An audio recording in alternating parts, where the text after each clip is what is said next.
Welcome to Urban Knife Guy, where we explore the urban knife style and jungle survival. Today we're going to have a look at the Black Fox Panchenko Bean Generation 2. This is a small but robust knife that I think works very well as a 5th pocket EDC knife. First, if you watch this channel regularly but have not subscribed, please do so by hitting that subscribe button and turn on that notification bell. It will really help the channel out. Thanks.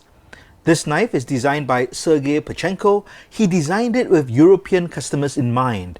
The non-locking bore detent slip joint mechanism and the small size of the bean makes it legal almost everywhere. So let's check out the box. It's got this sleeve over it, a very simple white sleeve. There you see the name, Black Fox Knives. And inside the sleeve, we've got a simple box, a bit like a gift box with the Black Fox logo. And this has a magnetic flap. And then we have that sponge cutout with the knife. Finger grooves so that we can take it out. So let's have a look at the knife. As you can see, it's very petite. This is the one with the Zebrawood scales. There's a pocket clip. And it is a slip joint, and the only way to open it is using this finger hole over there. Before we go into the detail of the knife, let's look at some specs. So the blade length is 1.97 inches, the closed length is 3.06 inches, and the overall length is 5.12 inches. The weight is 65 grams or 2.29 ounces, so a very small and light knife. Now the great thing about this knife, even though it's so petite, the blade thickness is 3 mm, which makes it quite beefy for this size of knife, and I really like that. It's got a drop point style blade, it's a flat grind with a satin finish. There's also a sharpening choil right over there. The blade steel is 440C steel. The hardness is between HRC 57 and 59. Now 440C steel is a high carbon stainless steel alloy with hardness and mechanical strength at its core. The high carbon content relative to other stainless steels gives the alloy its hardness and wear resistance, while the chromium ensures corrosion resistance.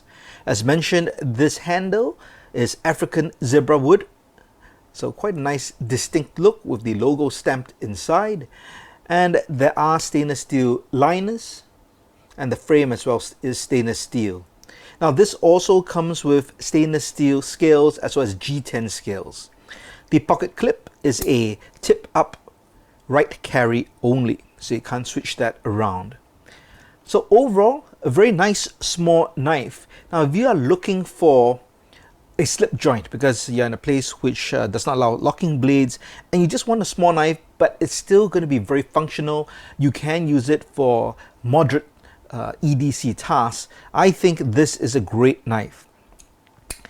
The blade is nice and thick, the geometry is great, and I think that even though, as I mentioned, it's small, you still feel that you've got a nice little beefy knife that you can work with. Of course, it being small, you do only have kind of a 3-finger grip. In terms of ergos, there is this finger cutout over here, so I guess it depends how you place your fingers in order to get the optimum grip. Probably something like that. Again, of course, it depends on the size of your hands. If your hands are bigger, I can see your pinky really wrapping around over here, but you can butt it up against your palm, on the top of the palm over here, and that allows you to really dig in. And of course you can do your standard draw cuts and just hold it in generally how you want. And in terms of keeping it, because it's such a small package, you can put this into the 5th pocket of your pants if you have one. If not, just put it in your pants. You can use the pocket clip or even just put it in your pants itself. You're not going to really feel that. Yet there's a heftiness to this knife which I think is pretty good. So for an urban EDC, if you do not want something too big, you want a slip joint, this is actually, I think, a good knife. Now, so the only thing is about the price. The MSRP is US $59.95, but you can get it from some dealers for US $45. Now, that may seem a lot of money for this size knife and for the steel. So the steel is a decent steel. It's definitely not a premium steel, but definitely serviceable and easy to sharpen as well.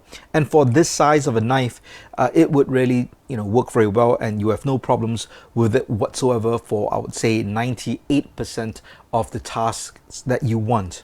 So at $45, if you can find it at that price, it's still quite expensive for the knife. So what you're really paying for is the design for this specific size, this specific look, and of course the materials are good, and the fit and finish is pretty good as well.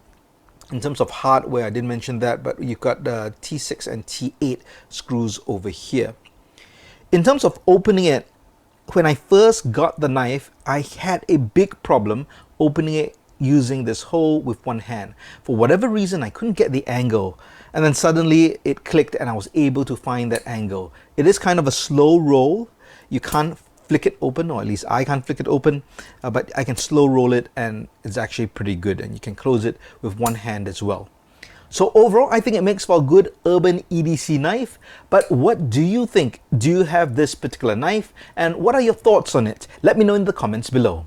If you liked the video, please give it a thumbs up, and if you like the content in general, please subscribe to the channel and hit that notification bell. Thanks for watching, and as always, keep it folded, keep it safe.